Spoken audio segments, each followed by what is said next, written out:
এই যে হাফিজুলের টিম হেরে গেছে। হাফিজুল, তোমার অনুভূতি কি খেলা হেরে? বিরাট ভালো। এই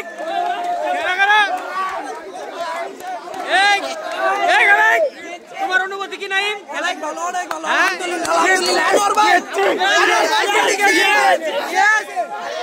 তারা এখন মাঠে আনন্দ করছে, খুব ফিলিংসটা খুব ভালো লাগতেছে।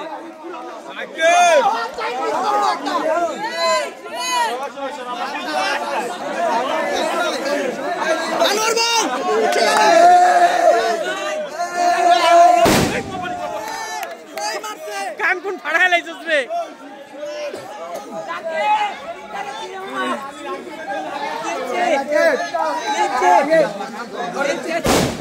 বাবা, এই মারিস দে, মারিস দে।